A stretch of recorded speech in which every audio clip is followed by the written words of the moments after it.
Hey guys, how's it going? Michael Troy here, and today I thought we'd try something a little fun. Uh, Artists versus themselves. So today, Jae Lee, and this is some of his earlier work. This is X Factor versus Wildcats trilogy. So this is after Jae Lee made his debut on Namor for Marvel Comics, looking very Simon Bisley-esque. He's still kind of doing this. His style's evolving. He's getting scratchier.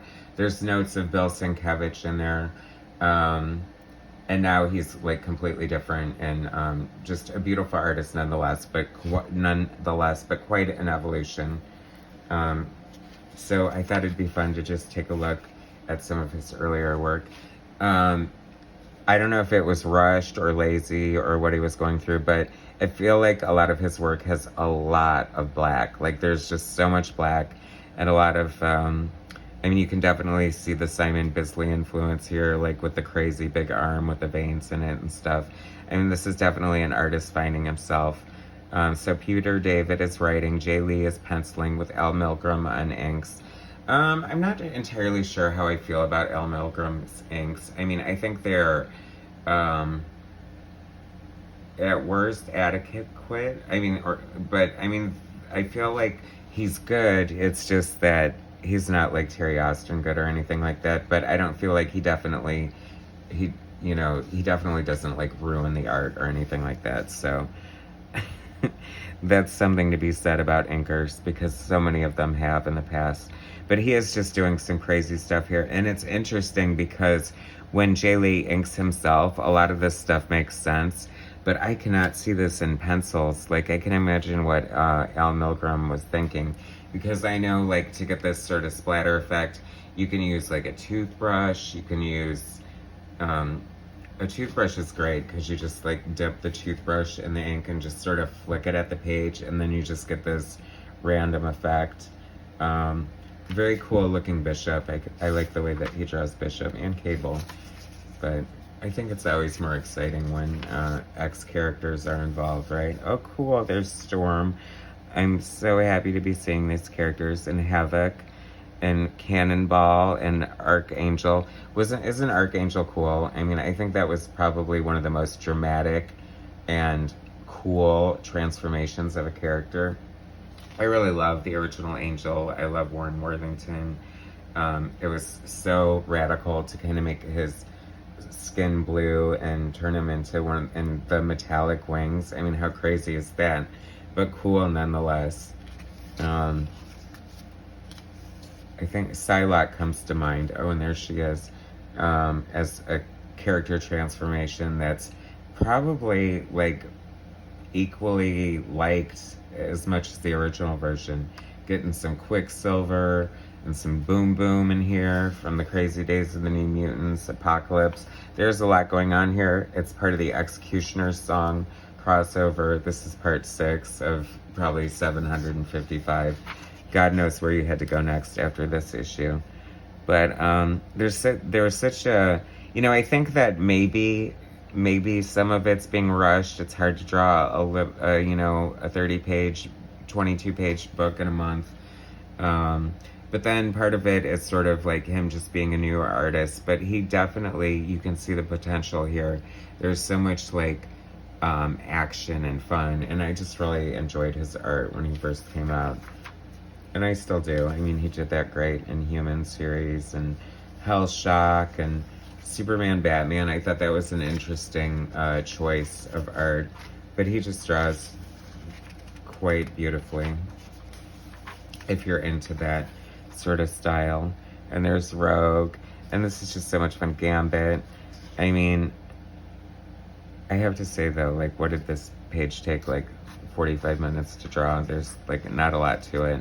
Especially if you're just doing the X's and not laying down the filling in the blacks completely yourself. But who knows? That's a cool effect here. I like that. What's that? Strife.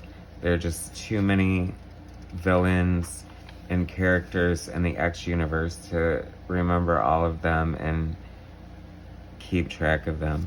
Oh, Barf. That's hysterical. Boom Boom. Whatever happened to Boom Boom? Is she still around, guys?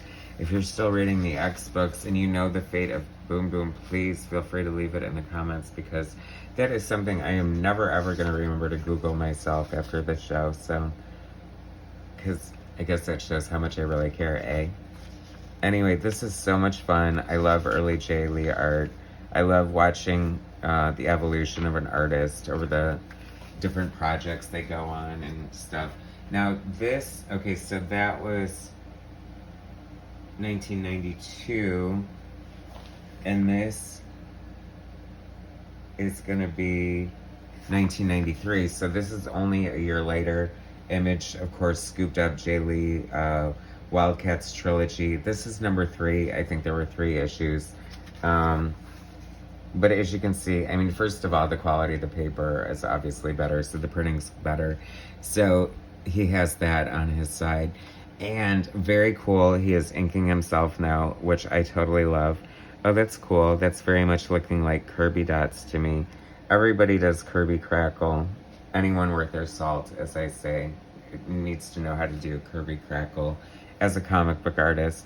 And not just Kirby Crackle, but you can't half-ass it. You have to make sure that there's a proper distance between the dots, and there's different ways to do it, but I would love to do a video on Kirby Crackle. Maybe I should do that. Leave in the comments, do you guys want me to do a video on Kirby Crackle? I think I should. Anyway, the colors are really cool. I forgot to go over the creative team, how dare I.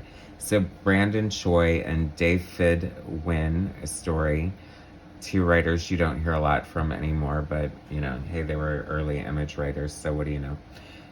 Although Brandon Choi wrote everything for Jim Lee, you know, for Wildstorm, so I think they were childhood friends or something, so I guess the nepotism didn't really roll over, or maybe he just didn't want to continue after this. I don't know what happened to him either. Anyway, Jae Lee art, penciling and inking. Joe Chiodo colors. Joe Chiodo is such an amazing artist in his own right. Bill Oakley, we know that name if you're familiar with any comic letterers. I feel like he did a lot of work for DC, but I'm sure he was all over the place. I'm sure letterers made a lot less money than everybody else, so they probably had to do more than 1 book a month. But I'm loving this art. It's funny because it's definitely, we can see it's improving since X Factor already. And I think that definitely lends itself to him inking his own work. I just am always a fan of artists inking their own work. Unless Terry Austin's going to do it, then you should definitely have Terry Austin do it. But other than that, I think that comic artists mostly shine when they're inking their own art. I'm sure there are examples of people who just don't ink, and you know, like I feel like I don't recall seeing John Romita Jr. is such a prolific penciler of so many years, but he doesn't really ink his own stuff that I've seen, and I would kind of be curious to see what his inks would look like on his own art, because he has such a sketchy, loose, broken down kind of style that, depending on who his inker is, brings a lot to the look of his art. So I'm wondering how he would finish it himself. See, that's the same splatter effect that's going on, and I'm telling you guys, if that's my tip of the day, pro hack, a toothbrush. Just dip that baby in the ink, flick your brush, and let the dots and splatter fly, and you will be so happy with the results. That's reminding me of Namor. Little shout out, being meta within the first 2 years of your career. Just kidding. It's interesting that Jae Lee got his start on Namor, you know, following John Byrne. Such a drastic change, and but John Byrne continued to write the book, so I imagined he must have liked the art to some extent. And I think it was smart to get something completely different. But it also, Mike Mignola followed Byrne on Alpha Flight, so 2 great, amazing artists with a tie to Byrne in a roundabout way. See a Lot pinup by Mark Beecham, and I say this every time, so I'm not going to stop. It wouldn't be an Image book if you didn't have to stop at some point and turn the book the other way to look at the art. Mark Beecham worked at continuity with Neil Adams on a book called Saint-Marie. I hope I have that somewhere. I'd love to get that out. But I've always loved his style. He draws beautiful women who look just like, I don't know, swimsuit, Sports Illustrated swimsuit models, kind of, and they all kind of are always posing and stuff. So I'm kind of getting a Greg Land kind of vibe off of it, if you know what I mean. See, this is why I don't talk about the ads. Oh, okay, this is like some band or something. I have no idea. Anyway, the colors here are really pretty. Joe Chiodo uses a lot of like purples and blues in his work, and I think it's definitely sets a cool, evocative mood, and I like it. Z-Lot, love the ponytail. Remember, she got rid of the ponytail at one point, and you know, I mean, I guess that would have been a pain in the ass to draw, so just cut it off. That's a cool page there. I love the silhouette. It's a good use of negative space here.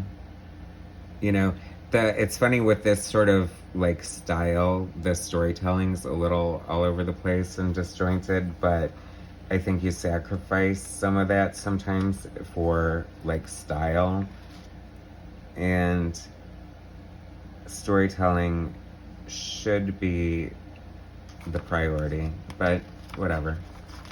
It's fine. I'll take pretty art. Pretty art that can tell a story is, you know, bonus, whatever. Anyway, Jae Lee, Artist versus Himself, X Factor versus Wildcats, starring Jae Lee. Thanks for watching. Please subscribe to my channel, hit like, share my content, and I'll bring you some more later. Alright, thanks guys.